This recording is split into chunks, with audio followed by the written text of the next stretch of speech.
প্রিয় দর্শক বন্ধুরা, এই মুহূর্তের জন্য আপার প্রাইমারি থেকে অত্যন্ত গুরুত্বপূর্ণ কিছু খবর আপডেট উঠে আসছে। বন্ধুরা, এই ভিডিওর মধ্যে তার সবটাই আলোচনা করছি, তাই অবশ্যই এই ভিডিওটিকে শেষ পর্যন্ত শুনে বোঝার চেষ্টা করবেন এবং সম্পূর্ণ ভিডিওটিকে দেখে নেবেন। যে সমস্ত বন্ধুরা চ্যানেলটি এখনও সাবস্ক্রাইব করেননি, এখনই সাবস্ক্রাইব করে সঙ্গে থাকবেন। বন্ধুরা, উঠে আসছে অত্যন্ত গুরুত্বপূর্ণ খবর মহামান্য কলকাতা হাইকোর্টের। বন্ধুরা, মহামান্য কলকাতা হাইকোর্টের ডিভিশন বেঞ্চে ম্যাট 638 আপার প্রাইমারি 2016 রিক্রুটমেন্ট সংক্রান্ত গুরুত্বপূর্ণ মামলার যে কেস স্ট্যাটাস, সেটি অত্যন্ত বড় খবর। এবার কিন্তু ম্যাট 638 অফ 2021 এই আপার প্রাইমারি শিক্ষক নিয়োগ সংক্রান্ত মামলাটি গত দিনগুলির তুলনায় বা বলা যেতে পারে বিগত দিনগুলির তুলনায় অনেকটাই কিন্তু ওপরের দিকে উঠে এসেছে। মহামান্য কলকাতা হাইকোর্টে ডিভিশন বেঞ্চে 8 নম্বর কোর্টে সম্মানীয় বিচারপতি সৌমেন সেন মহাশয় এবং সম্মানীয় বিচারপতি উদয় কুমার মহাশয়ের এজলাসে এই গুরুত্বপূর্ণ মামলাটি কিন্তু রয়েছে এবং আগামী সোমবার অর্থাৎ 16ই অক্টোবর 2023-এর জন্য মামলাটি হিয়ারিংয়ের কিন্তু ডেট রয়েছে। কেসের যে স্টেজ সেটিতে আমরা দেখতে পাচ্ছি ফর হিয়ারিংয়ের জন্য এই কেসটি কিন্তু রয়েছে।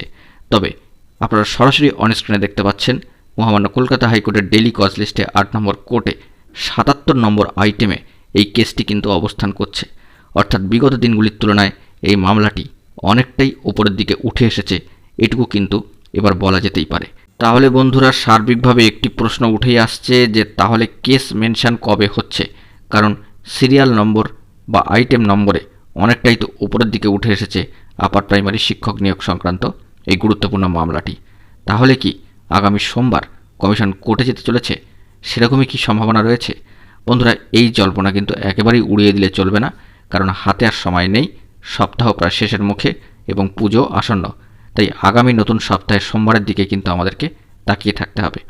যদি সোমবার দিন কমিশন কোর্টে যান এবং কেসটিকে মেনশন করান, তাহলে যদি আর্জেন্ট বেসিসে পুজোর ছুটির আগে অন্তত একটি হিয়ারিং হয়, তাহলে কিন্তু আপার প্রাইমারি শিক্ষক নিয়োগ প্রক্রিয়ার এই যে দীর্ঘ টানা পড়েন, তার যে চিত্র বা পটচিত্র, সেটি কিন্তু মুহূর্তের মধ্যেই বদলে যেতে পারে এবং কোনো ভালো সংবাদ কিন্তু উঠে আসতে পারে তৎক্ষণাৎ নিয়োগ কাউন্সেলিং সংক্রান্ত বিষয়।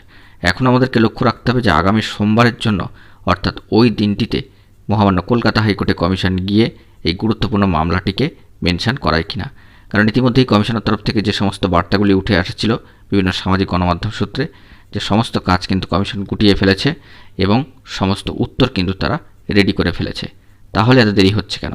এবার কিন্তু আমাদেরকে শেষ যে পুজো আসার আগে আসন্ন সপ্তাহটি অর্থাৎ আগামী সোমবার থেকে যে সপ্তাহটি নতুনভাবে শুরু হচ্ছে, সেই সোমবার দিনের দিকে আমাদেরকে অবশ্যই নজর রাখতে হচ্ছে। পাশাপাশি পর্যায়ক্রমিকভাবে সিট আপডেট সংক্রান্ত গুরুত্বপূর্ণ বিষয়েও কোনো খবরাখবর উঠে আসে কিনা বা সিট আপডেট কতটা পরিমাণে হতে পারে এই মামলা চলাকালীন নানান ধরনের প্রসঙ্গক্রমে এই বিষয়টি ওঠে কিনা, তা অবশ্যই আমাদেরকে লক্ষ্য রাখতে হবে। এক কথায় বলতে গেলে নিয়োগ কাউন্সেলিং সংক্রান্ত বিষয় এবং তার পাশাপাশি সিট আপডেট সংক্রান্ত গুরুত্বপূর্ণ বিষয় এখন আপার প্রাইমারি শিক্ষক নিয়োগ প্রক্রিয়ার সঙ্গে কিন্তু ওতপ্রোতভাবে ঘনিষ্ঠ সম্পর্কযুক্ত হয়ে গিয়েছে। এ বিষয়ে বন্ধুরা অবশ্যই আগামী সোমবার দিন কোনো জরুরি ভিত্তিতে তথ্য উঠে এলে বা কমিশন কোর্টে গিয়ে কেস মেনশন করালে অবশ্যই তা আপনাদের মাঝখানে তথ্য তুলে ধরার চেষ্টা করব। বন্ধুরা, এখন এই পর্যন্ত গুরুত্বপূর্ণ আপডেটগুলি পাওয়ার জন্য তাই এখনই চ্যানেলটিকে সাবস্ক্রাইব করে নিয়ে সঙ্গে থাকবেন। ধন্যবাদ।